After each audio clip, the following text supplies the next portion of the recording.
Alagang Amoso, Associated Marine Officers and Seamen's Union of the Philippines. Ang programang para sa mga Filipino seafarers at kanilang pamilya. Maghahatid ng impormasyon, magbibigay ng inspirasyon, at tatalakay sa kanilang mga sitwasyon, kalagayan at iba pang mga pangangailangan. Alagang Amoso. Kasama si Camille Simbulan dito sa Radyo Pilipinas World Service at Radyo Pilipinas Radyo Publiko. Magandang araw po and welcome po muli sa Alagang Amoso, ang serbisyo publiko sa radyong hatid ng Associated Marine Officers and Seamen's Union of the Philippines o AMOSOP at ng Radyo Pilipinas World Service. Sa programang ito ay pinag-uusapan po natin ang iba't ibang programs and welfare services ng AMOSOP para sa mga miyembro at dependents ng ating unyon. Tinatalakay din po natin ang mga napapanahong issue tungkol sa mga karapatan at kapakanan ng mga magigiting nating Filipino seafarers or sea-based overseas Filipino workers, ang ating modern day heroes po. At syempre, nag-feature din po tayo ng mga interesting stories ng ating mga seafarers. Ang Alagang Amoso ay napapakinggan sa mga shortwave frequencies na 9.920 MHz, 12.120 MHz at 15.190 MHz. Sumasahim papawid din po ating programa sa flagship station na Radyo Pilipinas Radyo Publiko 738 kHz tuwing linggo, alas 7 hanggang alas 7:30 ng gabi. Special shout out syempre sa mga miyembro ng Amoso at sa lahat po ng mga Pilipino at Pilipinang mandaragat sa iba't ibang panig ng mundo na nakatutok sa atin. Alagang Amoso, dito sa Radyo Pilipinas World Service at Radyo Pilipinas Radyo Publiko.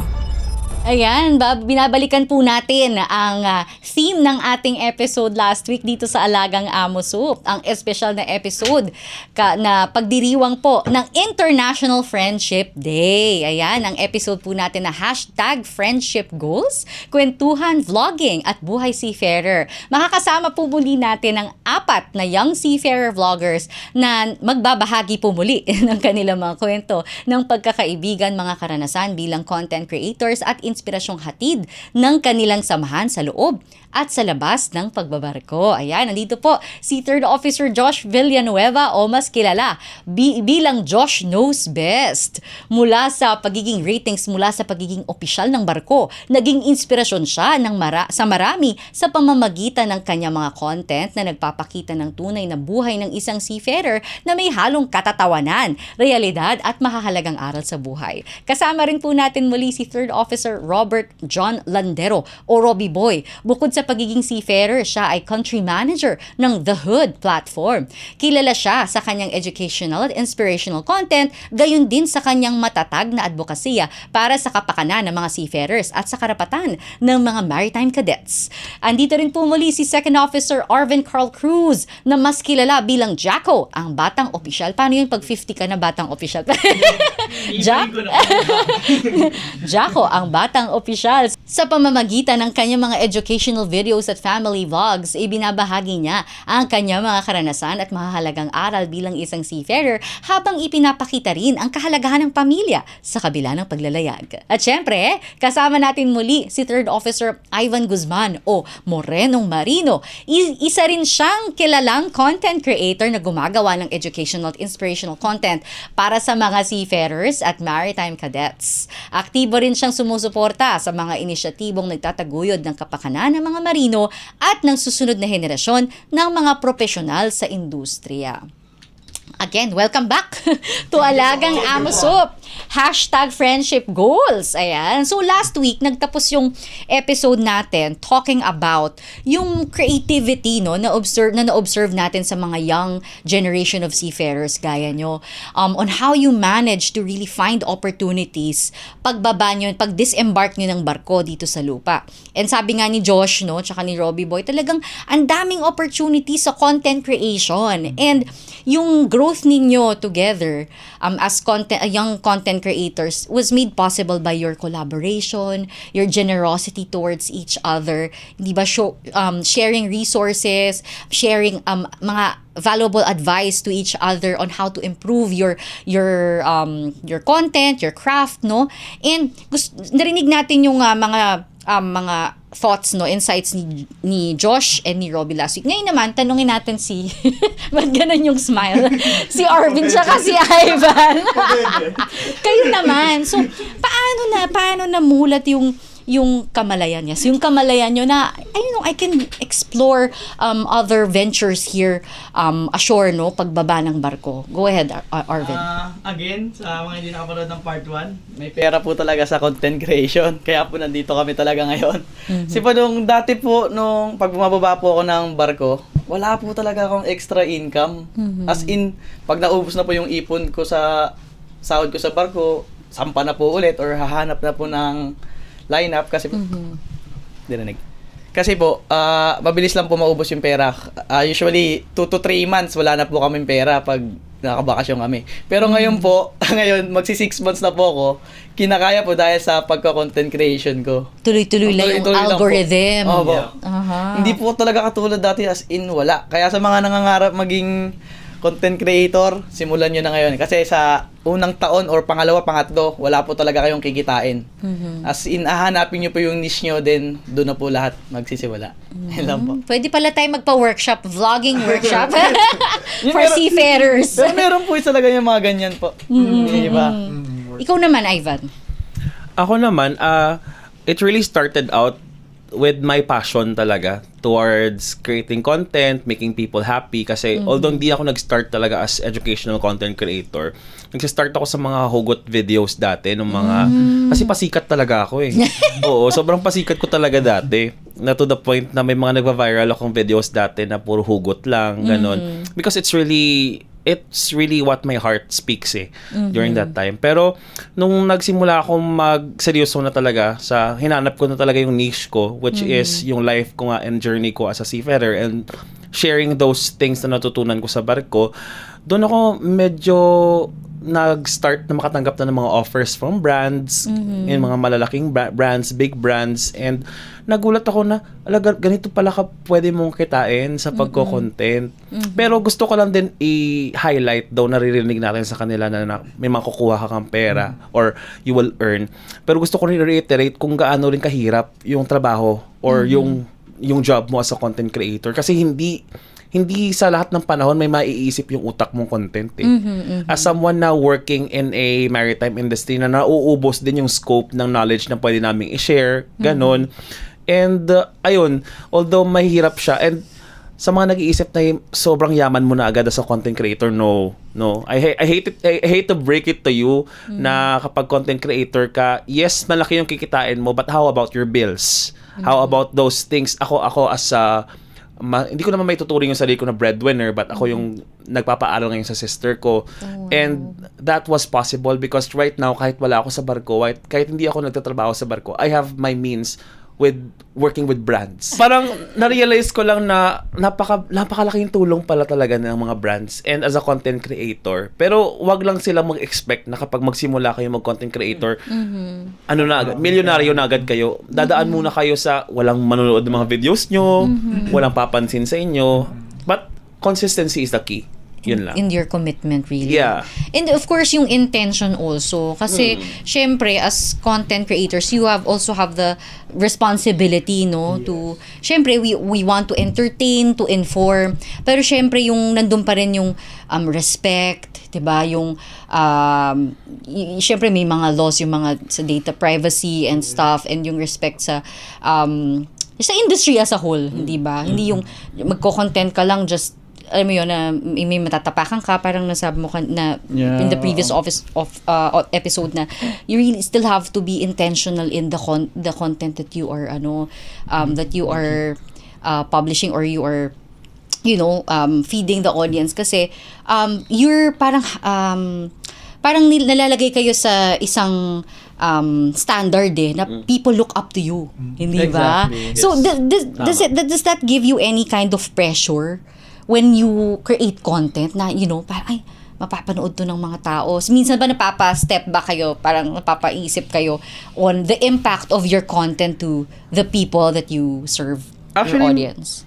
Nandun naman talaga kasi yung pressure. Kasi parang pag nandun ka na sa sa light na yon, yung tingin sa'yo ng tao ay ganito siya, dapat ganito lang siya sa paningin ko. Kasi pag may nakita akong mali sa kanya, ayoko na sa kanya. May mga ganun. O di kaya ibabash ka nila, ganun. So may times na nag-hold back ako sa ibang bagay na gusto ko pang gawin.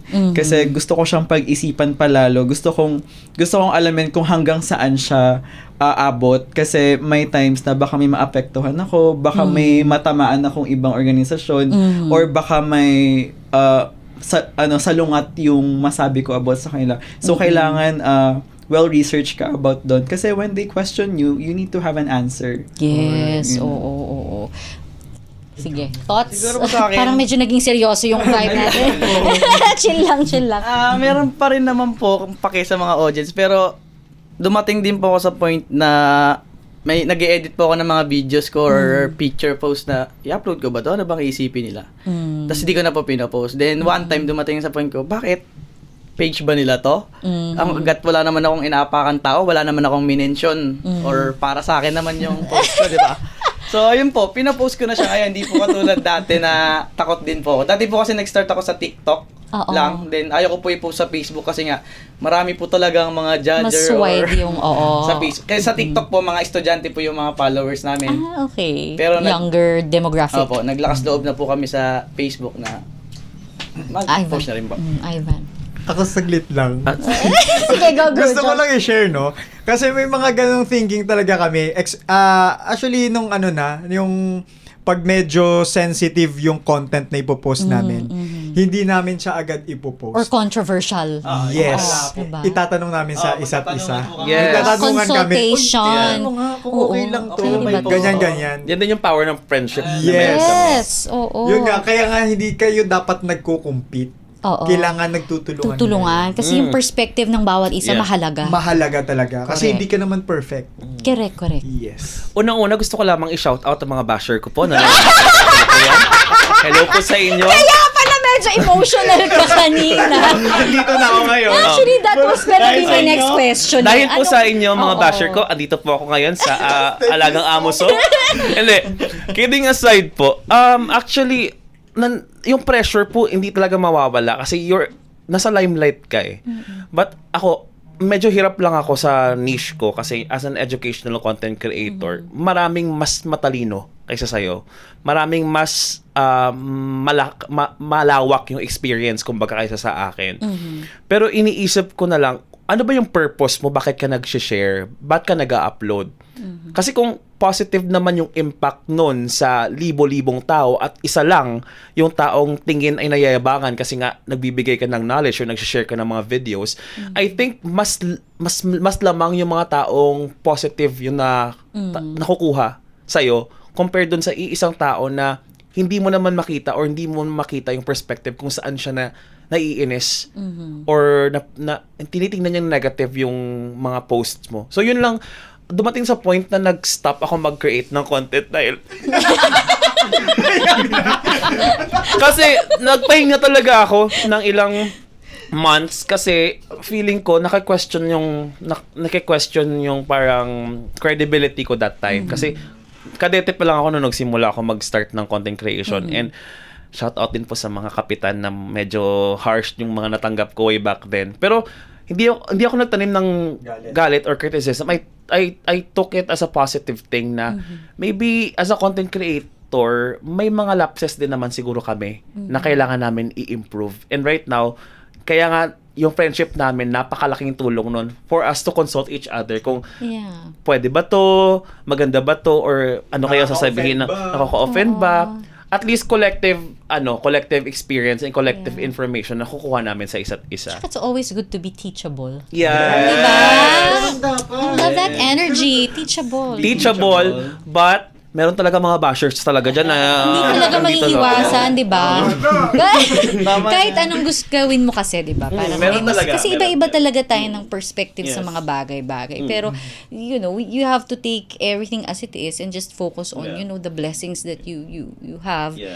And yun nga, mag-focus dun sa mga positive impact mo Yes. sa mga followers mo. Kasi hindi naman mawawala talaga yun anywhere, in any industry, not just in the online space, even in the, marami talagang Part may na siya ng masasabi. life talaga. Oo. Pero it's really how you deal with it, di ba? Yes. Oh, it's how you always still show up, how you stand up, and it's good, no, na may ganyan kayong community. 4 lang ba kayo o meron pang iba? May mga friends Meron pa kami pa na naman board, po. pero on board. Okay. Pero kayo yung parang, Kami yung mismong nag-work talaga. Like, yung main na lagi magkakasama. yung main character. Joke lang. Totoo naman. Parang yung main character pag nasa edit. Kala mo naman. Okay. That's really good. Actually, that was gonna be my next question. How you handle bashers, kung meron na kayong, yun nga, experience na yung sobrang nababother na kayo, na parang, so, yun nga, na-share ni Ivan na may time na you were thinking twice kung tama ba yung pinopost mo. Pero, meron akong isang friend before, kasi before, parang imposter syndrome na, parang ano ba, do I deserve this? May mga ganun di ba? Pero parang may isa akong journalist friend nagsabi na, don't worry kasi wala namang monopoly yung knowledge Na parang don't think na wala kang karapatan mag-share just because mas Yes. magaling sila sa'yo. Wala silang monopoly sa knowledge. Hindi nila pwedeng Yes, angkinin tama na po. mas ako lang pwede magsalita, Yes. di ba? Kasi otherwise, if they are in that state na nakaya pala nila, bakit hindi nila ginawa in the first Correct. place? Yes. So, balik naman tayo dun sa ano nyo, no, sa experiences nyo on board. Syempre, can you share kung gaano katagal na kayong seafarer? Ako 5 years. Ako 8 years na. Okay. 8 din po ako, pero di po tuloy-tuloy yung sampa. Ako 5 na. Alright. So, dun sa tagal nyong, ang tagal nyo na rin mga seafarers, no? And talagang by choice, kahit na meron na kayong, good income sa pagko-content content creation, you still choose to go on board. Oo. Yes. Why? Kulang pa rin. Hindi Kasi, pa yung mayaman. Hindi. So, Ay, ikaw muna. kasi explain ano, nyo sa amin yung passion nyo, what Okay. keeps you going back to the sea. Oo. ako naman kasi How it draws you back. yung perspective ko talaga, yung kasikatan kasi lumalamlam Para sa akin, hindi mo siya pwedeng ituring na bread and butter mo kasi anytime mas maraming pwedeng umusbong na mas magaling kaysa sa'yo or mas sisikat kaysa sa'yo. You can retain it as your passion pero iba kasi talaga yung pinag-aralan mo ng mahabang taon na pinagugulan mo saka pinag-investan mo ng money, 'di ba? Pinag-aralan mo 'yon. So might as well dun ako nagfo-focus kasi nga pang long term, hindi talaga siya pang bread and butter yung content creation. Para Talagang sa akin. passion. Oo, na. passion talaga siya. O hobby. O ganun. Hobby. Pero yung seafaring pa rin talaga yung, kumbaga parang yung core Yes. ng pagkatao mo bilang isang transport worker, yung pa rin yung mas na mamayani. Yes, opo. Bilang isang Filipino seafarer. Arvin. Dagdag ko na lang po sa sinabi niya. Kasi po, di pa naman po talaga enough, sa totoo lang po, hindi po talaga enough yung kinikita namin sa pagiging content creation sa sinasahod namin sa barko. Kasi po, ang layo Iba po pa talaga rin. ng diferensya. Oo. So, habang tinatrabaho po namin yung trabaho namin sa barko, nagtatrabaho rin po kami para sa future namin. Para pag huminto na po kami, mayroon na po kaming gantong page, may sinasahod na po kami ngayon, kaya may business na po kami. Doon na po kami pwede huminto. Last na ako. Main character energy. Ganun din actually sa akin kung ano yung mga sagot nila kasi nga reality talaga Mas Reality. malaki talaga yung sahod sa barko compare mo dito. And hindi katulad pag nasa barko ka 100% secured na may sasahurin ka na ganitong amount na money. Yes, oo. Hindi na tayo bata. Parang young lang pero young pero Not getting any pero yung younger. responsibilities, yung bills.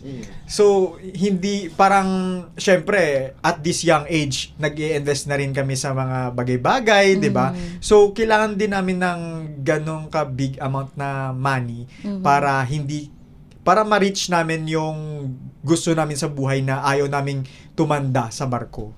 Yung security. Yes, opo. So, yun. So, actually, it's ano lang naman, win-win situation din naman na nag-work kami sa barko, sumasahod kami, pagdating namin sa lupa, sumasahod pa rin kami. Win-win. Oo, win-win pa rin kahit hindi ganun kalaki Oo. yung sinasahod namin dito sa lupa compare sa barko.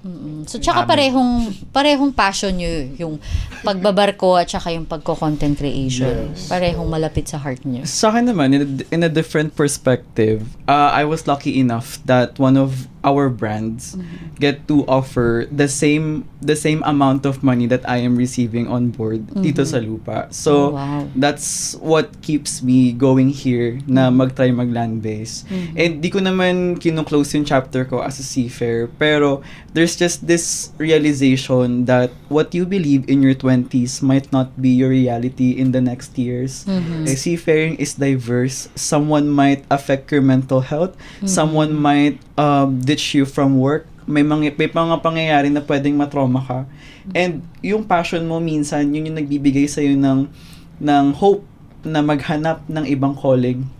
And for me, I'm happy that I get to have this kind of calling where I'm still related in the maritime industry, where I can still help people. Help seafarers. Help seafarers, indeed. Mga ganun. So, parang mas nagkakaroon ka rin ng opportunity to help, really. Yes. To help seafarers. Kasi naging seafarer ka, alam mo yung condition sa barko, alam mo yung mga pangangailangan ng mga seafarers, and kung ano yung mga kailangan gawin para makamit yung mga pangangailangan. And I've just realized then na there are just some organizations where they raised awareness pero hindi naman nila ginagawa in real life.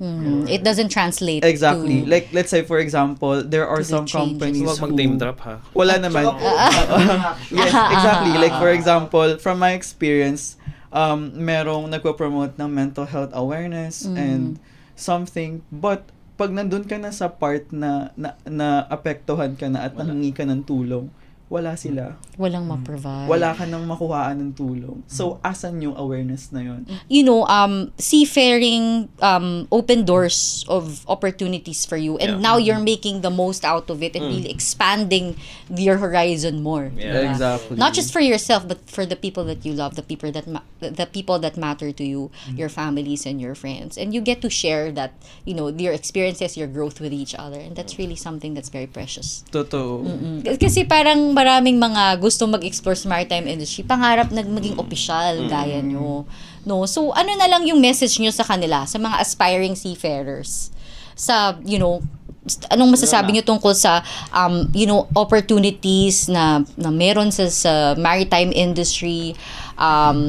Yung journey ninyo, anong message yung mabibigay nyo, words of inspiration or motivation for those who are aspiring to follow in your footpath? For me, siguro before, I used to tell people na, sige, gawin mo yan to become a master, to become a chief engineer. Pero kasi, seafaring is diverse, so are the opportunities inside the maritime industry. So, kung saan kayo masaya, yun yung piliin nyo talaga. You can be a master, you can be a captain, you can be a third officer, you can be anything you want. Basta masaya ka, piliin mo yun. Ako naman siguro, before I used to tell mga aspiring seafarers something na dapat ganito yung gawin mo, katulad kay Roby. Pero I think yung value ng hindi pagkukumpara ng journey mo sa ibang tao is much more important. Kasi sa pagbabarko kasi, hindi naman sigurado kung ikaw kasing bilis niya maging officer. Ganon, di ba? Kasi iba-iba tayo ng circumstances. Katulad ko, medyo sabi nila mabilis daw. Pero yung iba hanggang ngayon naghahanap pa ng shipping company. So, it's really, masasabi ko to be honest, yung seafaring is survival of the fittest talaga. Pero dapat hindi mawala sa'yo yung fire to continue despite na feeling mo ang tagal ng proseso. Kasi the moment na namatay yung apoy na yon, definitely your dream or your world stops na talaga. As long as merong opportunity, regardless if gaano kahirap, if that's really your dream and that's really the reason bakit mo pinili yung seafaring or yung pagbabarko, then go for it. No, yun lang. Thank you. Josh? Ako naman. Aha. So sa akin naman dati sinasabi ko rin naman sa kanina na ganyan, mag-aral kayo kasi kung gusto niyo talaga mabarko, ganyan, makakasampa talaga kayo in the long run. Pero ngayon kasi, may mga resources na kayo. Pwede kayong manood ng mga vlogs nila, ganyan. Marami kayong mapapanood ng mga videos na nagpapakita ng totoong buhay ng isang seafarer. And parang marami akong mga batch na nakapag 1 year experience lang. And then after nun, hindi na nila tinuloy kasi nga mahirap. Pero ngayon, meron kayong choice or meron kayong may mapapanood kayong mga videos. Glimpse into the oo. May life makikita of- kayong reality, totoong reality. Hindi lang about sa travel the world for free, hindi lang about sa mga dolyar-dolyar na yan or makakain kayo ng mga iba't ibang pagkain sa iba't ibang bansa. Hindi lang about doon. Merong life tayo sa barko na minsan hindi natin alam kung bakit andun tayo. So, ang advice ko, manood kayo ng mga vlogs para makapag-decide kayo and hindi rin masayang yung time, yung money, na ganun, na kunwari, pinili nyo tong kurso na to and in the long run, hindi nyo naman pala siya ipo-proceed, ganyan. So, actually, depende sa inyo. Tama naman yung sinabi nilang dalawa and yung kay Roby, kung saan kayo masaya, dun kayo. And iba-iba Yes, wag nga- sumabay sa trend. Yes. And Ganon. iba-iba talaga ng pace, you know? Yes. So you have to embrace your own journey. Correct. Yes. And ano talaga, don't compare yourself talaga sa journey ng iba. Tama talaga yung sabi ni Ivan. Kasi nakapunta din ako sa point na yun. Pa-NFK na to. Papunta na ako sa point na yun, 'di ba? Yung shinare ko kanina. Papunta na ako sa point na yun na kino-compare ko na yung self ko na hindi parang hindi pa ako karapat dapat na maging official. Parang sabi ko parang ginagawa ko naman lahat. Parang ginagawa ko naman yung best ko every contracts. Bakit wala pa ganyan? So it's all about talaga timings, God's time. So trust the process. Yes, but you made it. And Thank you so much. official na. Thank you, Lord. Congrats, yes. Arvin? Parang wala na akong masasabi Lagi ka na uubusan. Ako lagi. Pinapauna. Ito dalawa. Nangainago ko na yung mic kanina. Ako naman po siguro, dati po kasi ang sinasabi ko, kung kaya ko, kaya nyo rin. Siyempre po, maaga po ako na-promote na naging third meet. I was 21 po ata. Pero dumaan po ako ng OS. Pero ngayon po, naniniwala ako na kaya nyo yung kinaya ko, but in the different timeline po. Kasi naniniwala po ako na ngayon na kung ano yung pangangailangan mo, ayun yung ibibigay po ni God. Kasi po, maaaring yung iba po na-promote ng maaga, pero marami naman pong problemang hinarap sa every year na na-promote siya. Yung iba naman po, matagal naman po na-promote, pero dire-diretso naman po yung promotion. May mga ganyan po kasing kwento na narinig ko at totoo po talaga.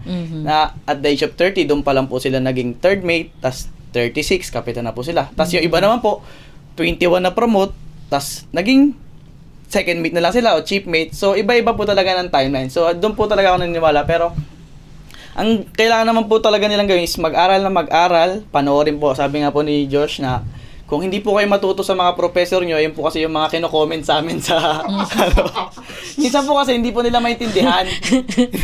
Hindi po nila magets. So sabi ko, panoorin nyo na lang yung mga videos namin, yung mga vloggers katulad namin. Nanira ka pa. Sorry. Pero alam mo, Shoutout sa inyo. shoutout sa mga professor na. Kasi ako rin po dati nung nag-aaral po ako, hindi po talaga ako natuto talaga. As in, ayun. Kasi po, Alam niyo yung school mo, hindi, kasi po, hindi po ako nag-aaral. Hindi, may kwento kasi, hindi po kasi ako nag-aaral dati. Kasi tinatamad po ako. Parang mas gusto ko po yung actual. Tulad po ngayon na may mga videos na Mas namin. practical Opo, mas yung practical approach. po. Okay. Kaya mas maganda na po mag-nood na manood hanggang sa matuto. Then, i-apply po nila sa pag nakasakay na po sila. Shout out sa school niya. Ay, wala akong school. Oh, at least, di ba, ang dami ng resources thanks to content creators like you na talagang very educational. May kahalo ding katatawanan yung mga posts, no? Na hindi lang sila natututo, nag-e-enjoy, na-entertain din sila. Okay, so maraming salamat sa ating mga guests ngayon sa ating second part ng #friendship goals. So bago po tayo magtapos, nasa screens nyo po ang impormasyon ng Amos of Contact Center o ACC. Nandyan po ang telephone, mobile, Globe and Smart numbers natin. Kung gusto nyo pong tawagan ng iba't iba natin mga departments and service units. Meron din po tayong Amos of Official Facebook page and Amos of Official Facebook group kung saan po natin pinopost sa mga mahalagang announcements mula sa ating union. And for the episodes of Alagang Amosop, nariyan po ang Amosop Official YouTube channel. And for more information about our union, our welfare programs and services, punta lamang po kayo sa www.amosoup.org. Sa gitna po ng tensyon sa Persian Gulf at sa Black Sea, mayroon din po tayong nakatalagang AMOSoup Helpdesk para sa inyo. Maaari po kayong makipag-ugnayan sa helpdesk@amosoup.org para sa anumang katanungan o tulong na inyong kinakailangan. Katuwang din po natin ang Department of Migrant Workers o DMW at ang International Transport Workers Federation o ITF upang tiyakin ang kaligtasan, kapakanan at karapatan ng bawat Pilipinong mandaragat. Para sa agarang tulong at komunikasyon, nandyan po sa inyong mga screens ang contact details ng DMW Kumusta Kabayan, ang email, Viber at WhatsApp number po nila, ang ITF Seafarers Support at ITF Manila. Muli, maraming salamat po sa inyong pagsubaybay. Salamat sa mga kasama natin sa Radyo Pilipinas na si Ms. Susan Aizon, Milo Junela, J. Arevalo, Hero Lucero, JP Lumuntad, Erwin Peñano at ang ating ka-AMOSoup na si Lara San Juan. At maraming salamat syempre kay Third Officer Josh Villanueva, Josh Knows Best. Third Officer Robert John Landero, Robbie Boy.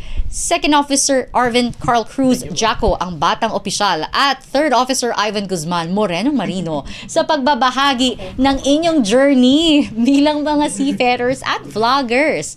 At sa mga experiences na naging inspirasyon sa ating mga tagapakinig, lalo na ang ating mga Pilipinong mandaragat at kanilang mga pamilya. At syempre yung young seafarers natin dahil International Youth Day po sa August 12. Ayan. Napakaganda ng ating naging usapan sa dalawang parts, part 1 and part 2. Hindi lang natin na ipagdiwang ang International Friendship Day, nakita rin natin kung paano nagiging instrumento ang social media para magbahagi ng tamang impormasyon, real-life experiences at inspirasyon para sa ating maritime community. Pagbati rin po muli sa lahat ng miyembro at dependents ng AMOSoup na siyang inspirasyon at ng lahat ng mga programa at serbisyo po ng ating union. Atin din pong subaybayan ang programang Alagang AMOSoup sa Radyo Pilipinas World Service at Radyo Pilipinas Radyo Publiko 738 kHz tuwing linggo, alas 7 hanggang alas 7:30 ng gabi. Ako po si Camille Simbulan at ito po ang Alagang AMOSoup. All aboard sa talakayan. Palalimin pa ang inyong kaalaman. Alagang AMOSoup dito sa Radyo Pilipinas World Service at Radyo Pilipinas Radyo Publiko.